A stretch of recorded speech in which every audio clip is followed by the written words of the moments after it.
Welcome to today's training. Today we are going to introduce food safety hygiene training.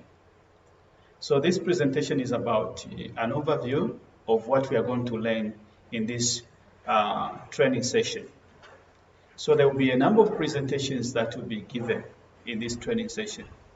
So this is an introductory lesson. And I'll be your facilitator. My name's John Muma. I'm from the School of Veterinary Sciences at the University of Zambia. I want you to know that food is an important element. Of course, it contributes to nutrition, human well-being, and income generation. But food can also be an agent or a medium through which diseases are passed on to human beings.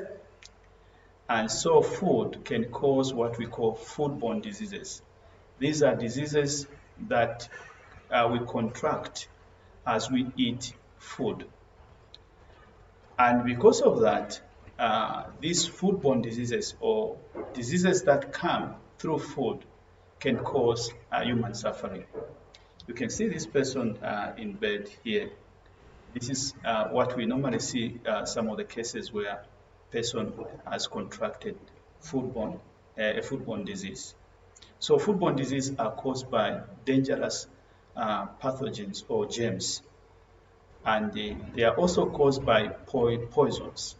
You know, you've heard of people who take poison and maybe put in food either deliberately or accidentally, such as doom or other chemicals. So poisons can also cause what we call foodborne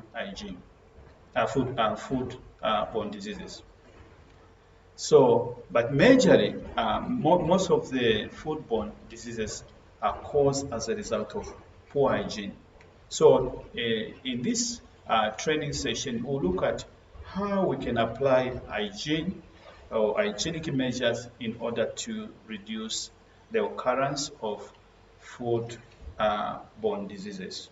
So the learning objectives for this training, I mentioned that this is an introductory presentation or lesson, and so I'm giving an overview of everything that will be presented in the coming lessons.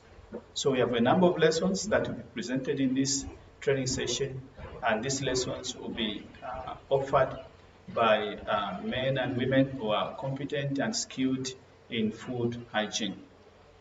So what is it that you are expected to learn in this training session? We expect that after you have gone through this entire training session, you'll be able to describe what safe food is, and also be able to describe or demonstrate knowledge of sanitation and hygiene. And you'll also be expected to demonstrate personal hygiene practices are needed for food safety. And this is hygiene practice needed either in the home setup, and also if you are a worker at a company where they produce food, we also want you to demonstrate personal hygiene that you could use in those settings. We also want you to be able to describe safe water and how water can contribute to food contamination. Water, as you know, is a very, very important ingredient in food preparation and also in sanitation. So we want you to understand the need for having safe water, both for drinking and also food preparation. By the way, by definition, according to our law, water is also classified as food. You will also expect you to explain common foodborne diseases. After this training, and when you move out from here, and I ask you to explain some of the common foodborne diseases, you should be able to explain. And we also expect you to be able to describe waste disposal and their management procedures. How do we dispose of waste? You know, either domestic waste or industrial waste related to food production. So you'll be able to describe the different types of waste that can be generated and also how it can be hygienically be disposed of. And also you'll be expected to explain the several types of food and their values in terms of nutrition values. Because food is not just putting things in the mouth and chewing. You must know why you are eating and the benefits you are deriving from such food. So we'll talk about different types of food and the their nutritional benefits. And then we'll also be able to explain the possible or common sources of food contamination. Because if we are to control food contamination, or if we are to prevent these germs or these chemicals from coming into our food, then we should know their sources. So basically this is what we expect you to learn. And we'll be very happy that after this training session, you can demonstrate knowledge of food hygiene. You should be able to demonstrate. You should also demonstrate knowledge of common foodborne diseases, and also demonstrate skills that you need to apply in order to minimize contamination. So you should be able to demonstrate these things after you have undergone through this training. And also demonstrate or describe safe water characteristics. What is safe food and what is safe water? You should be able to describe with confidence. And also describe good hygiene practices and how waste can be disposed of, and explain the various common sources of food contamination. You see, food is a responsibility of everyone. You see, in this picture, we have the minister here, Minister of Health, Mr. Chitalo. He is concerned about the food that we are eating. This was during the time of cholera outbreak. So he's concerned about the hygiene setup under which we are trading food. So even the president himself is concerned, and many leaders are concerned. So is the University of Zambia is also concerned about the food that we eat as a people.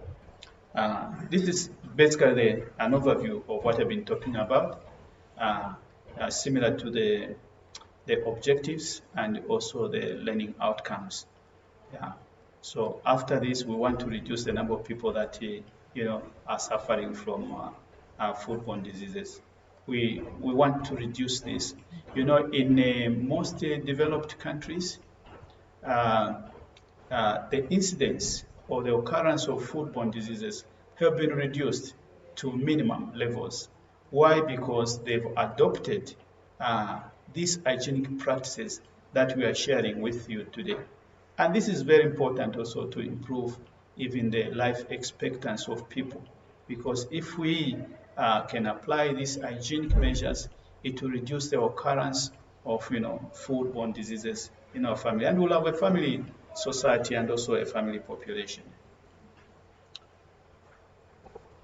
I mentioned that food safety is a responsibility of everybody. You see the president here, and again the president here, and Dr. Chagalungu, and also Dr. Chilufya here, and other senior government officials, and they are all concerned about food and water hygiene. This was during the time of cholera outbreak in 2017.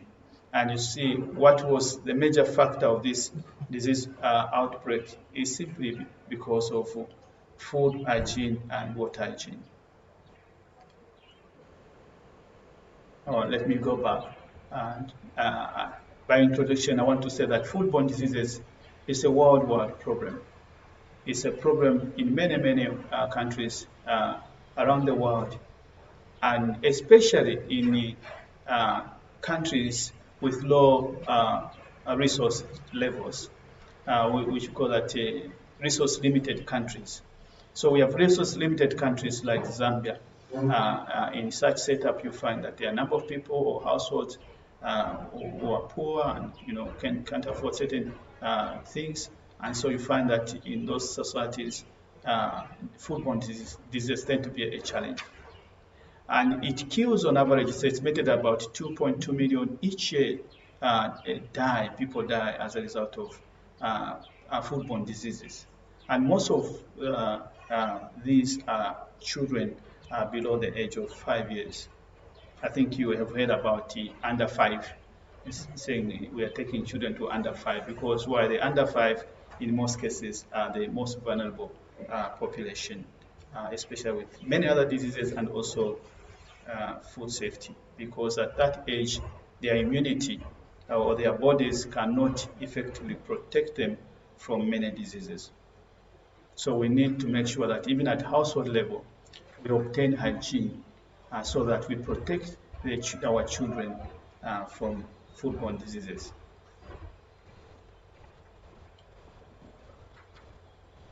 It is also said that foodborne diseases kill more young children than AIDS, malaria, and measles combined. So you see, most of us are scared of HIV and are scared of malaria and also measles. But foodborne diseases, they also equally kill many people, especially young children. So we need to be also concerned about foodborne diseases. In Zambia, it's estimated that diarrhea, which in most cases in children is foodborne, is the biggest killer of children under 5. So you see, this should be of concern. Diarrhea is killing more children, or is a third largest killer of children under 5. So it's not something that we can just overlook. We need to be concerned. And so in this training, we wanted to increase awareness so that as a business person, you endeavor to make sure that the food that you sell to the population is safe for human consumption. But also, even at the household level, that we should endeavor that the food that is being prepared in our kitchens at home is also safe for the family that we have cast over. But also as a personal level, you must also be aware and demand safe food. When you go to the restaurant to buy food, or when you stop by at the takeaway, you must always make sure that you demand for safe food. Otherwise, you expose yourself unnecessarily to foodborne diseases. Let me just take you back on what happened in 2017. I think we are all aware about the cholera outbreak that happened in 2017. And this really was a challenge to the society, challenge to Zambia. And you can see how a disease, a foodborne disease, can paralyze a nation. You see that markets were closed, schools were closed. Even us who go to church, we are told that we should stop going to church. So it's very challenging. And this is all because of what? Foodborne disease. So it's not something that we can neglect. You see, so it affected our entire life activities. So it's something that we need to be particularly concerned. I'm sure you don't want the reoccurrence of the cholera outbreak in 2017. This, you can see in this picture, this is just some of the cholera centers that were opened up in various places to manage the people who are getting sick. As a result of what? Food hygiene, not observing food hygiene, and also drinking water which is contaminated. It is said that this disease, cholera in 2017, started on October 6, 2017, and by May 12, 2018, about 5,000, almost close to 6,000 people were suspected to have suffered from this disease. And in this document review, it says that about 98 persons died. But you see that in most cases, even this could be an underestimation, because this could be an official figure. But there are people who die in places where they can't be counted. And so probably even more than this number of people died during that outbreak. So you don't want to contribute to this or find yourself as a victim of these foodborne diseases. Now, what is food hygiene? We want to define food hygiene. Food hygiene is defined as measures and conditions necessary to control hazards and ensure fitness for human consumption of foodstuffs, taking into account its intended use. So we're saying measures, whatever we do to control hazards. And what are hazards? Hazards are things that when you consume, they will harm your body. These are hazards. I think if you drive a vehicle and then they say put on hazards, what we're saying that if you put on hazard, you're saying there's a danger in front or you have perceived some danger. Then you click the hazard knob. So hazards are things that pose danger to your health and my health. And so we say that whatever we put in place to control these hazards or dangers that can come into food and that are likely to affect human health, then we are saying that all those things put together is what we call food hygiene. And so there are a number of things that we do in order to ensure that the food we consume is safe. And that's food hygiene. So hazards in this case can be things like, as I said, like cholera germs or the germs that cause typhoid, or even the other things, other like chemicals that can be found in food, like pesticides or even herbicides. Now people are using now weed killers, to do all those. If they find themselves in food, they will be classified as hazards. So in the food hygiene, we make sure that we prevent those or reduce them to a minimum so that they don't find themselves in the food value chain. So now we can break this up, the food hygiene. We can break it into two components or two subunits. The first part of it is food safety, and the second part is food suitability. So these are important concepts in food hygiene. So safety, food safety is about the ability of a food product to harm human beings. And food suitability is about food acceptability. So what we are saying that food is safe as long as when it is prepared and consumed according to the intended use, it will not harm the consumer. When the food is prepared and consumed according to the intended use, it will not harm the consumer. So you see, from there are a number of things that I've mentioned. So we're saying preparing food according to the intended use, and also not harming the consumer. So in other words, you can use a food commodity in the way that is not intended to be used. For instance, there are certain products on the market, let's say milk formulas, that can only be consumed by adults. So the intended use for those products is what? Is for adult consumption. But if you give those products to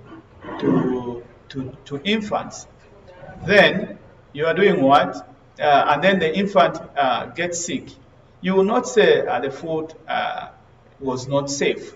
Why? Because you have not used the product according to the intended use. So it's very, very important to do that. And then of course we talked about the presence of pathogens such as Salmonella, Listeria, Cholera, and also things like bone splinters. Sometimes if you are eating fillet or fish fillet, you don't expect to find a bone splinter in that fish fillet. And so if you eat fish fillet and then that bone splinter is there, it can go and choke, lodge itself in the throat, and it can be, sometimes people end up being operated on. So that also is aspect of food safety. Then we have the other aspect of food suitability. Food suitability has to do with the aesthetic acceptability of a food item. In other words, we are talking about how acceptable is the food to the human senses. How acceptable. The food may be safe to eat, but it may not be appealing to human senses. For instance, the food may be smelly. Yeah, so we're talking about food being acceptable and suitable for human consumption. So these two put together is what you talk about non-consumable food. So unsafe food and unsuitable food are non-consumable foods. And so in food hygiene, we make sure that the food that we put on the table or on the market is both safe and also both suitable for human consumption.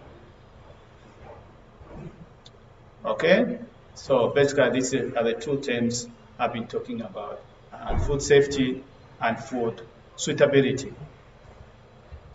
So these are important components of food hygiene. So here I just want to emphasize the concept of suitability. If you look at these two bananas, you see that this one doesn't look very appealing. If I tell you to say, for instance, take a banana and eat, and I'm sure in most people will go and pick this, because it looks appealing. It looks appealing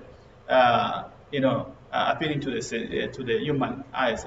This could be safe, but the fact that it is bruised doesn't make it appealing. So if you are selling this type of banana, and also somebody is selling this banana, I want to assure you that your bananas will rot. You probably sell nothing. Why? They could be safe, but probably the way you manage them, you bruise them, you didn't take care of them, and so the people will not be attracted to this. And so this is a concept which most business enterprises understand, that packaging is very, very important. The way you package your food, the way you present your food is very, very important, so that people are attracted to the food. Okay, let's look at the Ishikawa diagram. This Ishikawa diagram it gives us a broader overview of the various elements that contribute to food contamination. So we have, for instance, materials, raw materials, the input that we feed into our production system. So if you own a restaurant, for instance, there are places where you source your materials. So there are places where you buy your beef, places where you buy your eggs, where you buy your chihuahua, where you buy all those things. Now, if you are not buying this from the right sources, the food may be contaminated from the source. So we have heard of people who grow vegetables using sewage effluents. And so if you buy your products from products where they buy, if you buy your products from places where let me just stop first. So let's now look at the Ishikawa diagram. We're talking about the elements of the process that determine risk contamination. So there are a number of elements or things that contribute to contamination. The first is the materials. That's the raw materials. We said that if you own a restaurant or you own a food processing company, you know that raw materials are very, very important. So, so it's very important that you have a credible source of raw materials. I think we can talk about more about in other subsequent uh, uh, lessons on how we can ensure that the raw material that we feel fit, you know, our required criteria for use into a production system.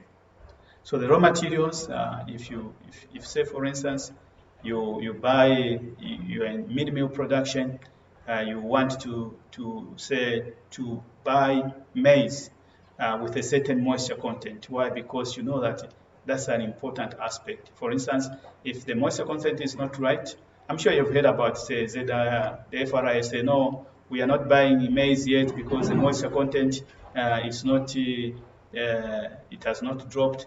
We only start when the moisture content drops, because they know that if the moisture content is not right, then that will affect both the storage of that product and also the ability for it to be processed as they want. And of course, maize, for instance, we'll talk about aflatoxins. You may check for aflatoxins. You know, that's the fungus the fungal product that found into maize. So this is very, very important. Then we talk about the personnel, the people that we are working in your enterprise, even in the kitchen. The people that you have in the kitchen are also very, very important. You need to have people, for instance, with knowledge and skill on food hygiene, and also how you prepare the food. There are different methods, there are different recipes that are used to prepare food.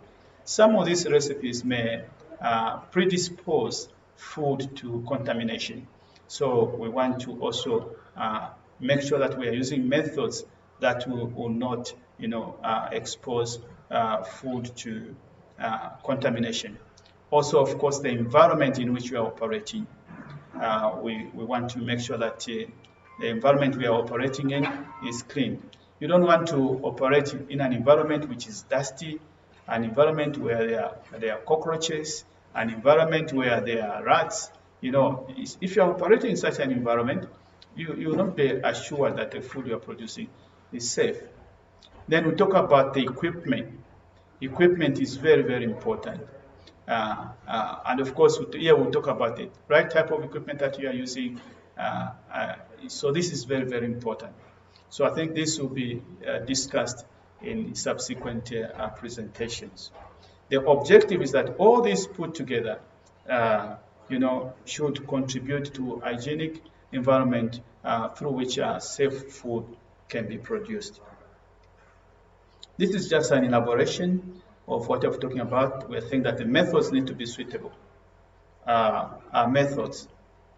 For instance, let me give you an example of if say you are cooking okra. Talk about the home setup. You are cooking okra, and the okra as a, you know, as a characteristic of, you know, like frothing, making froth. And when it makes froth, and then you want to suppress the froth so that it goes back into the pot. And some of them, what to do, the method they'll do is to blow into the pot. To blow, you blow that. So that method of suppressing, and you say you are actually may contaminate the okra with your breath. So that's not suitable way of doing it. Probably the best way is to do it, to remove the pot from the fire. You know, then that method is a better way of doing it. And also, some methods may not be established, which means they have no standards. There are no standards. They are not established.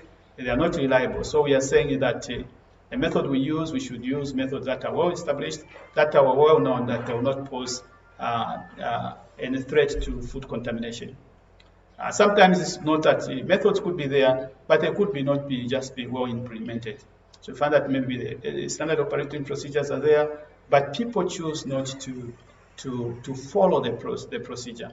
And this is a common practice, especially if you have workers in an enterprise who are negligent, such that they are not implementing the established methods. So we must always put into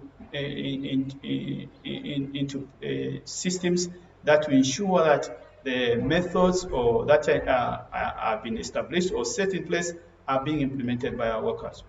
Then we talk about the environment. I talked about the environment must be suitable. So if it's not suitable, then it will contaminate to food contamination. Also talking about equipment not suitable. Most of us are using different type of equipment, for instance, to handle food or process food. I know some of these may not be suitable. So you may be improvising. You may use suitable equipment, which is maybe even difficult. Not the right type of equipment, either to make your peanut butter, or you're using that equipment to make your juice, or you see. So when you are using this type of equipment, it may not be suitable, so it will contribute to contamination. And also sometimes the equipment may be defective. It may be the right type of equipment you're supposed to use, but the equipment is defective. It's not working as intended. And so sometimes if it is defective, you find that it will not function as it is required, or it may actually, in some cases, introduce foreign substances into the product. So that is we should not use a defective equipment. And so sometimes it's not maintained, it's not cleaned. In fact, there are some equipment which by design are very difficult to clean because of the way the equipment has been put up together.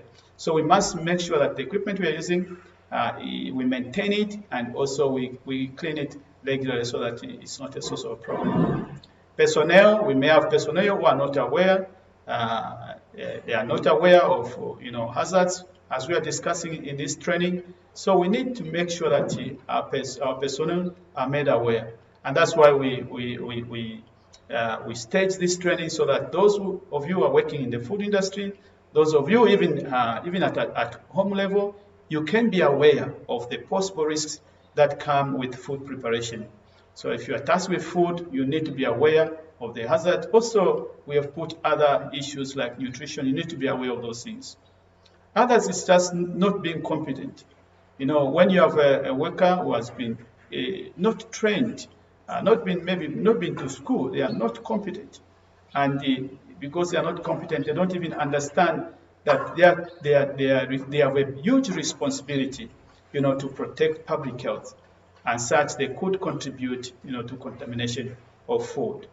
I've talked about materials. Materials could be not compliant. We have sometimes materials which are not food grade. Materials are classified either as food grade or non-food grade. So sometimes people use things that are not food grade, and you start using them in food preparation. So that could contribute to contamination. Even the detergents that we use in the kitchen, detergents, we have food grade and non-food grade. So we need to use that right materials. So this is, as I said, this is an overview. The details are coming in subsequent sessions. So I want to summarize now. And my summary is that you want to take home message is that foodborne diseases are a real threat. Foodborne diseases are a real threat to public health and also the economic development of this nation. I think if you remember the time that we had that outbreak, there are people-owned businesses. The food restaurants were closed. If you had the Kantemba on the street, it was demolished by the soldiers. So you see, it's not only about public health, but also about economic interests. So we need to guard this food hygiene jealously so that we don't have another recurrence of a situation like that. So, and water and food can serve as means of disease transmission, or they can serve as means of foodborne transmission. So that's why we want you to really understand this concept so that we are not party to the occurrence of foodborne diseases. So if you don't observe food hygiene, you can contribute to human suffering. you can contribute to human death, and you can also contribute to economic losses. I say that everybody is concerned. The minister, our public leaders are concerned about food hygiene and food safety. So you too have to be concerned, especially that you are directly involved in food preparation and processing. So prevention is better than cure. So you see, these are during the time of the cholera outbreak, the soldiers were on the street and they were demolishing the tuntembas and chasing everybody around so that, to maintain order and to maintain hygiene. And they helped a lot to clean the city. Although in these days we see that, things are like again deteriorating. You don't need again to bring the soldiers. You want the soldiers back, and we don't need that situation. So we want to avoid that. So we want to prevent this. And so that's why we are encouraging you to take this training and also recommend this training to others so that we avoid this kind of thing. And this training is not only for those in formal employment or those in restaurant, but even at domestic level, at family level. And you reduce the number of diarrhea cases in your home if you take this training. This is just disinfecting the legs so that you don't carry the germs with you to the place where you are going. So these are just the preventive measures. So this is an old adage. You say prevention is better than cure. So we've come to the end of our presentation. But before we end, I just want to ask you some questions. Has any one of you suffered from foodborne disease or food poisoning after eating a purchased food item or drink? You go and buy a food either from takeaway or restaurant, sometimes even from hotels, and then you develop a running stomach. Has that happened to you? If that has been the case, how did you feel about the person or business that sold the item to you? How did you feel? You feel cheated, isn't it? That you pay your money and then you buy diarrhea with your money. You feel cheated. Yeah. So if you felt cheated, then I think we have got the loyal law which says, "Do unto others as you love them, do unto you." So how you felt cheated, how you felt swindled, how you felt unfairly treated, you shouldn't treat others the same. So do everything within your means to make sure that the food that you sell is safe. And then what do you think helped to control cholera outbreak in Zambia during the 2017 outbreak? What do you think? I pause here just for a while. What do you think helped to control that cholera outbreak in Zambia? What do you think was helped to do that? The interventions that were put in place.